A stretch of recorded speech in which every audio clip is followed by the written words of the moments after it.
우리가 아침에 눈을 뜨고 저녁에 눈을 감을 때까지 우리의 하루 일상 중에서 수없이 많은 것들을 경험하는데 그 중에 하나가 뭐냐면 냄새를 맡는 거예요. 아침에 일어나서부터 이게 무슨 냄새지? 이래서 하여튼 저녁에 잘 때까지 우리는 냄새를 맡는 일들을 반복해서 하게 됩니다. 우리가 지금까지 살면서 수많은 냄새를 맡았는데 여러분, 지금까지 맡았던 냄새 중에서 가장 기억에 남는 냄새가 있다고 한다면 어떤 게 있을까요? 뭐 좋은 냄새 경험도 있죠. 저는 아픈 기억 중에 하나는 삼풍백화점 무너졌을 때 우리 교우들이 몇 분이 돌아가시고 또 우리 교우들의 그 직장의 직원들이 많이 돌아가셔서 삼풍백화점 무너졌을 때 저도 그 삼풍백화점 현장에 가서 시체들을 찾고 또 시체들이 어떤 병원에 옮겨졌다 그러면 또 차를 타고 서울 전역에 있는 장례식장마다 다니면서 우리 교우인가 이렇게 모습을 기억했던, 그리고 또 그 현장에서 이렇게 밥도 먹는데 사실 이 쾌쾌한 냄새, 시체들 썩는 냄새, 그런 냄새, 그것은 지금까지 제가 맡았던 냄새 중에서 어디서 경험하지 못했던 아주 그런 아픔의 냄새예요.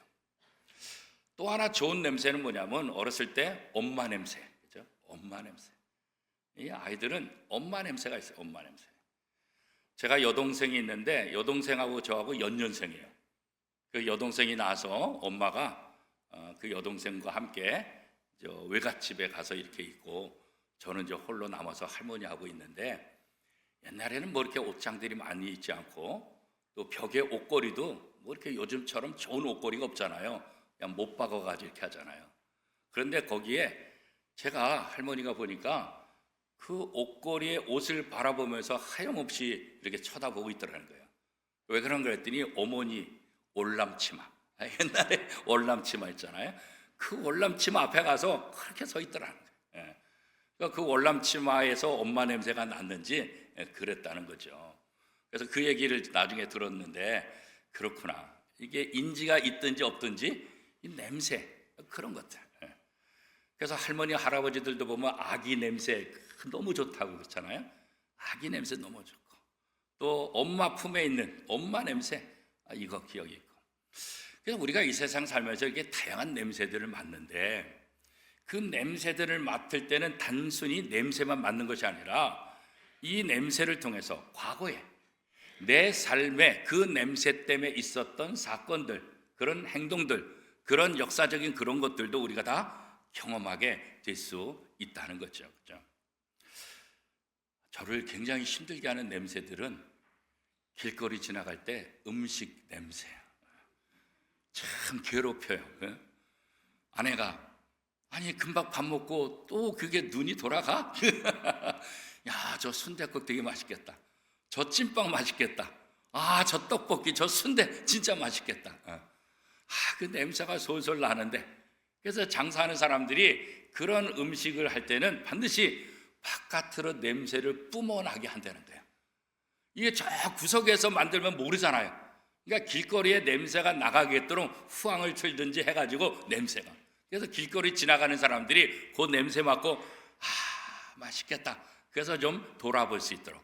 그래서 장사하는 분들은 음식 냄새를 풍기는 거, 이것도 굉장히 중요하다 그래요. 어떤 분들은 저 커피 냄새, 또 어렸을 때 친구들하고 막 산에 가서 여기저기 가서 장작들 모아다가 또 장작 불 피던 그런 냄새, 그냥 콧구멍은 시커매지고 그래도 그 장작 불 피웠던 냄새, 그런 것들. 좀 있으면 저 보름이 오는데 이 깡통 돌리기, 이 깡통 돌리기에다가 머리 맞기도 하고 그런 태우던 그런 냄새들, 지금 생각하면 어렸을 때 참 좋은 재미있었던 추억들이 많았다, 그런 생각들은 저 하게 되죠. 사람들이 이 코를 통해서 냄새를 맡는 게 몇 가지나 될까? 한 기록에 의하면 10,000가지 냄새를 맡아요. 10,000가지. 10,000가지. 어마어마하죠. 그렇죠? 그래서 이 후각은 참으로 대단해요. 그래서 이 사람들이 이 세상 살면서 이 후각, 이 냄새 맡는 것과 우리의 삶은 뗄래야 뗄 수 없는 그런 아주 중요한 관계, 중요한 역할. 그래서 이 생명체다 이 말은 결국은 이 냄새에 맞는 존재다 이렇게까지 얘기할 수 있겠죠. 우리가 지난 몇 년 동안 코로나19로 인해서 참으로 어려움을 당했어요. 우리나라뿐이겠어요? 전 세계 많은 생명을 잃었고 많은 아픔이 있었고 경제적으로 아주 무너지는, 또 소상공인들 또 가게를 문 닫아야 되는 여러 가지 아픔들을 우리가 많이 겪었잖아요. 그런데 이 코로나19 질병에 걸린 이후에 코로나19에 걸렸던 사람들, 그 사람들의 사후 증후군들 중에서 어떤 것들이 있냐면 후각을 잃어버린 일들이 많이 있다는 거예요. 코로나19 때문에 후각을 잃어버려요. 우리가 감기도 좀 더 심하게 걸리면 어떻게 돼요? 냄새를 못 맡잖아요, 그렇죠? 그건 좀 답답할 수가 있잖아요, 그렇죠? 그래서 이 코로나19 질병을 통해서 많은 사람들이 후각을 잃었다, 이런 보고서들이 굉장히 많이 있어요. 그런데 이 후각을 잃어버리면 우리의 삶이 어떨까? 뭐 후각을 잃어버린다고 해서 우리의 인생이 뭐 크게 잘못되거나 크게 불편할까? 이렇게 생각할지 모르지만 후각을 잃어버리게 되면 참으로 불편한 일들이 너무나 많아요. 이 후각은 단순히 냄새를 맡는 기관 그 역할만 하는 것은 아니에요. 이 후각의 기능은 어떤 기능도 하냐면 위험을 감지하는 그런 역할도 해요. 그래서 가스 냄새 나는 거, 이거 맡아야지 노출을 막을 수 있잖아요. 전기가 타는 것, 이것도 마찬가지잖아요. 연기 냄새, 이런 것도 마찬가지예요. 그래서 이 후각 기능은 단순히 냄새만 아니라 우리를 위험에 빠뜨릴 수 있는, 그런 위험으로부터 우리를 방지하고 보호할 수 있는 그런 역할을 이 후각 기능이 하고 있다, 그렇게 이제 얘기할 수 있죠. 음식이 상한 것도 마찬가지잖아요. 후각을 잃어버리면 상한 음식을 생각도 없이 그냥 막 먹을 수 있잖아요. 그러면 질병에 걸릴 수도 있잖아요. 뿐만 아니라 이 후각의 문제는 우리를 죽음으로 더 가까이 가게 하는 그런 위험 요소도 있다, 이렇게 보고하고 있어요. 그 중에 하나가 뭐냐면 어르신들, 이 노인들의 후각 상실. 이것은 일반적으로 생각하면 아유, 내가 나이가 많으니까 노화 현상으로 이 후각 기능을 잃었다, 이렇게 이제 생각할 수 있어요. 물론 그런 부분도 없잖아 있을 수 있겠죠. 노화의 하나의 결과일 수도 있지만 이게 더 위험한 것은 뭐냐면 뇌손상. 우리가 너무나 잘 알고 있는 특히 알츠하이머, 파킨슨 질병, 이런 것들이 퇴행성 신경질환의 전조 증상이거나 다양한 뇌손상의 결과일 가능성이 크다는 거예요. 그러니까 알츠하이머에 걸리거나 파킨슨 질병에 걸릴 경우 그것이 갑자기 오는 것이 아니라 전조 증상이 오는데 그 전조 증상 중에 하나가 뭐냐? 후각신경을 잃어버린다는 거예요. 그러니까 적어도 그렇게 알츠하이머나 파킨슨병에 걸렸다고 한다면 적어도 3, 4년 전에는 이런 후각신경을 잃어버리는 반드시 그런 전조 현상들이 대부분 다 있다, 이렇게 이제 보고하고 있는 거예요. 노인성 치매를 일으키는 가장 큰 원인인 알츠하이머, 이 경우에 보면 해로운 단백질인 베타 아밀로이드가 쌓여서 축적이 돼가지고 뇌세포를 파괴하면서 일어나는 것이 바로 이 알츠하이머 이건데, 이 나쁜 단백질, 해로운 단백질인 베타 아밀로이드가 이게 축적돼서 모이는 것이 어디냐? 바로 후각신경이 모인 후각망울이라는 거예요. 그래서 가장 먼저 파괴되는 것이 바로 후각신경이라는 거예요. 그래서 파킨슨병도 마찬가지예요. 가장 먼저 파괴되는 것, 잃어버리는 것이 후각신경. 그래서 이런 것들을 인지하지 못하게 되면 나중에 점점 사망률이 더 깊어간다, 이렇게 이제 보고를 하고 있어요. 이렇게 우리가 이 세상 살아가는 데 있어서도 후각 이 부분이 굉장히 중요하다. 냄새를 맡는 것도 중요하고 어떤 냄새인지 아는 것 중요하다. 자, 그런데 성경에 보면 우리 예수 믿는 사람들에게도 냄새가 있다 그래요. 우리가 좋은 냄새를 맡으면 기분이 좋아지잖아요. 또 쾌쾌하고 안 좋은 냄새를 맡으면은 인상이 찌그러지잖아요, 그죠? 그런데 하나님을 믿는 사람, 예수 믿는 사람들에게도 냄새가 있다는 거예요. 물론 사람들 각자 몸에서 나는 냄새가 있을 수 있겠죠. 그러나 예수 그리스도를 믿는 사람들은 사람의 몸에서 나는 냄새가 아니라 세상 사람들 누구에게서도 찾아볼 수 없는 그런 냄새, 그 독특한 냄새가 있는데 그 독특한 냄새가 뭐냐? 고린도후서 2장 15절은 이렇게 설명하고 있어요. 우리는 구원받은 자들에게나 망하는 자들에게나 하나님 앞에서 그리스도의 향기니. 우리는 세상 사람들에게 어떤 냄새를 풍기고 있는가? 고약한 냄새, 썩은 냄새를 풍기고 있는가? 아니면 향기로운 냄새를 풍기고 있는가? 물론 우리가 사람마다 보면 저 사람은 참 향기롭고 좋은 냄새를 풍기는 사람이야, 이렇게 말할 때 보면 물론 그가 하는 말, 그가 하는 행동, 그렇잖아요. 그러니까 말뿐만 아니라 그가 어떤 영향력을 끼치느냐, 이것들이 굉장히 중요한 거잖아요, 그렇죠? 오늘 레위기 본문에도 보면 이스라엘 백성들이 하나님 앞에 제사를 드리잖아요. 이 제사를 드릴 때 크게 두 가지로 분류할 수 있어요. 첫 번째, 자기가 스스로 자원해서 드리는 제사, 이것을 우리는 자원제, 자원하는 제사다. 이거는 누가 강제로 하라고 하는 게 아니에요. 자기가 기쁨으로, 자기가 자원해서 하나님 앞에 나와 제사를 드리는 것. 이 자원제사, 자원제라고 하는 것은 세 가지가 있는데 번제, 감사제, 화목제, 그죠? 번제, 화목제, 감사제, 이런 것들은 다 자원제다.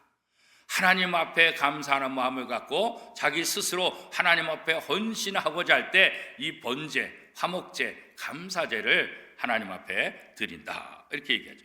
그리고 그런 제물을 하나님 앞에 드리고 그런 제사를 드릴 때 하나님께서 그것을 기뻐 받으신다라고 성경은 기록하고 있습니다. 사람들이 제물을 하나님 앞에 가져오는 두 번째 이유는 뭐냐면 자신이 원해서가 아니라 가져올 수밖에 없기 때문에, 제물을 드릴 수밖에 없기 때문에, 이것은 의무제라고 해요. 앞에 번제, 화목제, 감사제는 자기 스스로 기쁘고 즐거워서 자원해서 드리는 거예요. 그런데 이거는 안 하면 안 돼. 반드시 해야 돼. 의무적으로 해야 돼. 그것은 속죄제, 속건제예요. 이 속죄제와 속건제는 뭐냐면 죄와 관련되는 거예요. 자신의 죄 문제를 해결하기 위해서 반드시 속죄제를 드려야 되고 속건제를 드려야 된다. 속죄제와 속건제의 차이는 뭐냐? 속죄제는 그냥 하나님과 사람 앞에서 지은 죄, 이렇게 그냥 상처들, 이런 것들. 근데 속건제는 뭐냐면 물질적인 배상이 필요한 거예요. 그냥 미안해, 잘못해서 용서해, 이거로 끝나는 게 아니라 물질의 피해를 하거나 물질적인 배상이 필요한 것은 속건제가 있어요. 그래서 이 죄도 두 가지로 나누는 거예요. 물질의 배상이 필요한 것은 속건제로, 물질의 배상이 필요 없는 것들은 속죄제로. 이렇게 속죄제와 속건제는 의무적이에요. 이건 반드시 제물을 가지고 와서 하나님 앞에 제사를 드려야만 그 죄 문제가 해결된다, 이렇게 이제 얘기하고 있는 거죠. 예를 들면 한번 생각해 보세요. 여러분도 저도 이제 그럴 경우가 많잖아요. 한 해를 돌이켜보고 하루를 생각하고 또 지난 삶을 되돌아볼 때, 야, 정말 하나님의 은혜다. 내가 하나님의 은혜가 아니었으면 내가 어떻게 살았을까? 지나간 세월들, 지나간 과정을 보니까 정말 하나님의 은혜입니다. 하나님, 2025년 올 한 해도 하나님의 은혜가 필요하고 하나님의 은혜로 살겠습니다. 은혜를 베풀어주신 것 감사합니다. 이런 감사한 마음을 가지고 내가 어떻게 그러면 하나님 앞에 표현할까? 하나님이 내게 이렇게 은혜 베푸셨는데, 하나님이 내게 이렇게 사랑을 베푸셨는데, 그러면 그 사랑과 은혜를 받은 내 입장에서 어떻게 하나님 앞에 표현할 수 있을까? 그 방법이 뭐예요? 제사라는 거예요. 아까 얘기한 대로 자원제, 번제, 화목제, 감사제. 그래서 하나님의 그 은혜를 기억하며 제물을 준비하는 거예요. 그래서 시장에 자기가 또 이렇게 양을 키우거나 그러면은 자기의 있는 제물 중에서 흠이 없는 거, 좋은 제물을 준비하고 그렇지 않은 사람들은, 농사 짓는 사람들은 요즘 말로 말하는 시장에 가서 흠이 없는 숫양을 사는 거예요. 그래서 숫양을 가지고 성전에 가는 거예요.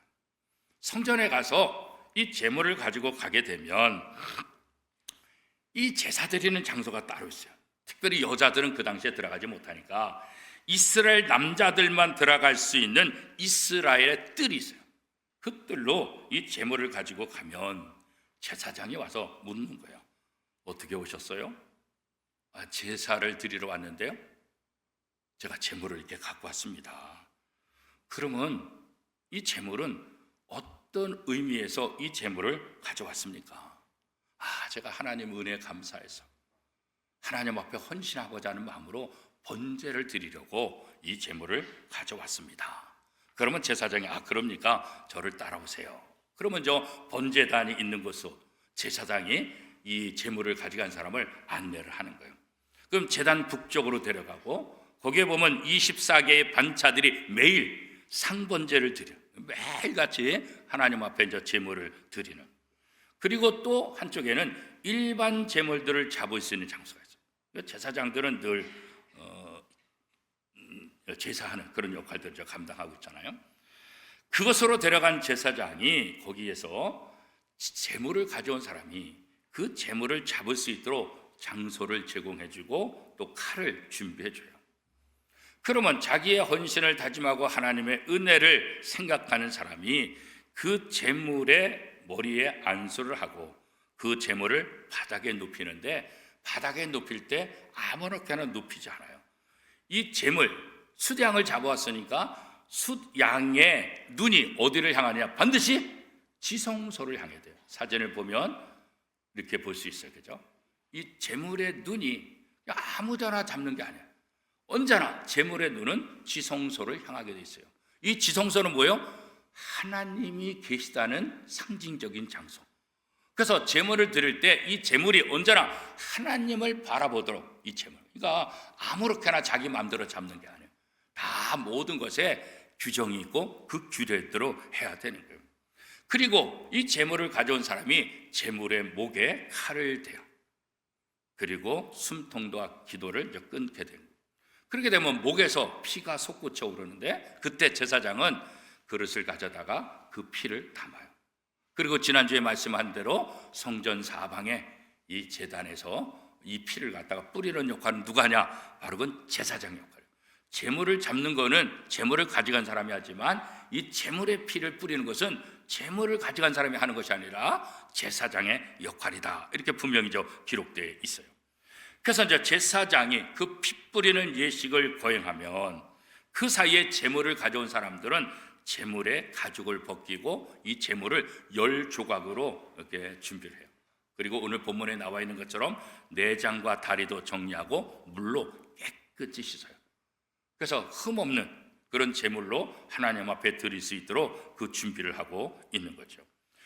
그리고 나서 피를 사방에 제사장이 뿌리고 제사장이 다시 돌아오면 다른 제사장들과 함께 이 잘 나오는 제목 10조각 있죠? 그것을 번제단에 옮겨요. 그 역할은 제사장의 역할이에요. 그리고 번제 위에 나무를 쌓아서 불을 피워서 그것을 완전히 태우는 거예요. 그림에 보면 완전히. 그래서 연기가 하늘로 향하게 되는 거예요. 그러면 하나님이 이 연기를 보고 하나님께서 받으셨다, 이렇게 이제 얘기를 하게 되는 거죠. 그래서 번제물을 태우고 이 연기가 곱게 하늘로 향하게 하는 거예요. 그래서 오늘 본문 레위기 1장 9절 후반절에 보면 번제를 드릴지니 이는 화제라, 여호와께 향기로운 냄새니라, 그런 거예요. 그래서 아까 그림에 보면 연기가 하늘로 쫙 올라가잖아요. 그러면 하나님이 그 연기를 받으시고 뭐라고 말씀하신다고요? 이는 화제인데, 화제는 불로 태워서 드리는 건데 여호와께 향기로운 냄새다, 이렇게 말씀하신다고. 근데 한번 솔직하게 한번 생각해 보면 이렇게 양을, 제물을, 고기를 불에다가 완전히 태우면은 이게 맛있는 냄새가 날까요? 어떤 냄새가 날까요? 사실 그렇게 좋은 냄새는 아닐 것 같아요. 그렇죠? 그렇잖아요? 이 고기를 불에다가 완전히 태우는데 이게 그렇게 좋은 냄새는 아니라고요. 그런데 성경은 뭐라고 말했어요? 여호와께 향기로운 냄새니라 그렇게 말하고, 이게 도대체 무슨 말일까? 하나님은 영이신데 하나님은 코가 있으신가? 하나님은 냄새를 맡으시는 분인가? 이런 생각 우리가 할 수 있잖아요, 이거죠. 그런데 하나님은 냄새를 맡으시는 분, 향기로운 냄새를 받으시는 분, 이렇게 이제 표현되어 있잖아요. 그러면 이게 도대체 무슨 의미일까? 우리가 생각해 볼 필요가 있잖아요. 그것은 번제물을 드리는 사람이 이 번제를 드리고 준비하는 이 모든 과정, 그래서 하나님 앞에 번제물을 태워서 드릴 때 그 제사를, 오늘로 말하면 우리가 드리는 예배를 하나님께서 기쁘게 받으셨다, 이런 표현이라는 거예요. 그 표현을 향기로운 냄새다, 이렇게 이제 기록하고 있는 거죠. 그러니까 하나님이 그 사람이 드리는 그 번제를 분명히 받으셨다, 그리고 기뻐하셨다, 그 표현이 바로 향기로운 냄새다, 이렇게 이제 얘기를 하는 거죠. 자, 그런데 하나님께서 무엇을 좋아하실까? 번제를 드리기 위해서 소를 잡아오고 양을 잡고 염소를 잡는 것, 그 제물을 하나님이 좋아하실까? 그 제물을 보시고 내가 기쁘다 이렇게 말씀하실까? 그렇지 않아요. 하나님은 제물을 가져온 그 제물의 종류에 따라서 기뻐하고 기뻐하지 않고 그런 하나님이 아니에요. 그럼 하나님은 무엇을 보고 기뻐하시고 무엇을 보고 향기로운 냄새, 내가 이 제사 받았다 이렇게 말씀하실까? 그것은 뭐냐면 이 제사, 이 제물을 준비하는 사람의 의도, 마음의 마음, 하나님의 은혜에 감사하는 그 마음. 그래서 내가 이제 하나님 앞에 헌신하겠다는 결단, 그 마음을 하나님께서 기쁘게 보시고 그 마음을 보시고 내가 너의 마음을 받았다, 내가 너의 이 모든 제사를 내가 기쁘게 받았다, 이렇게 표현하신다는 거예요. 요즘 계속 우리 교회 손주 보시는 분들이 계속 광고에 올라오고 있잖아요, 그죠?